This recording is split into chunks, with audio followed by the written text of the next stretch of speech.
We have a follow-up tonight on our special report, Tainted Waters. The Oregon Department of Environmental Quality has fined the Port of Morrow $727,000 for violating its wastewater treatment permit again. This is a new fine. It's on top of the $2.4 million fine DEQ leveled last year. We detailed the problem in our special report and explained how fertilizer from farmers and industrial waste from the Port of Morrow and others is contaminating a huge aquifer below Morrow and Umatilla counties. If you missed it, you should check it out. It's waiting for you on our KGW YouTube page. The worst areas are near the town of Boardman in eastern Oregon. The problem with the port comes from nitrate-contaminated water. It's put out by food processors on the port property. The companies put out more water than the port can store, so the port uses pipes and sprinklers to spread the nitrate water on nearby farm fields.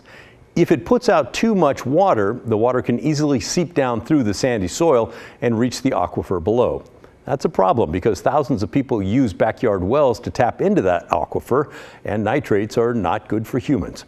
So the state tightly regulates how much water the port can put out, especially during the non-growing season. That's the time between the 1st of November and the end of February. That's a dangerous time because there are fewer plants to suck up the nitrogen being spread with the water on the fields.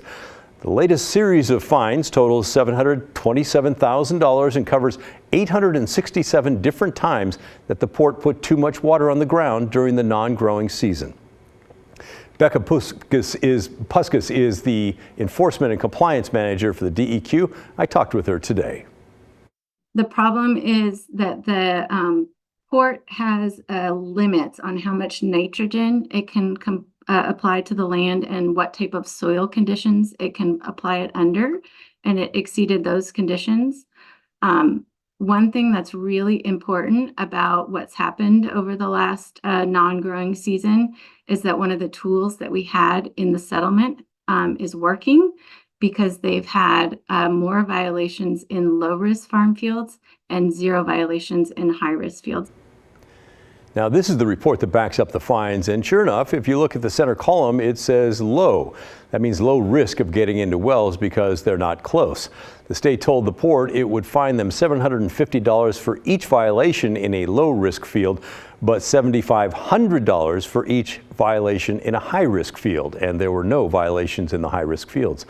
The state does not want to shut down the port because of the huge economic impact it has in the area, and because, as DEQ Director Leah Felden told me, it would not immediately change the pollution level of the aquifer. The Port of Morrow sent me a statement today saying that they are investing $500 million to upgrade their wastewater treatment system to meet DEQ requirements. When it's in place, they say, they will be able to stop spreading that nitrate water in the wintertime. In the meantime, the state allowed the port to send 80% of their fine to support a safe water drinking program. That comes out to about $580,000.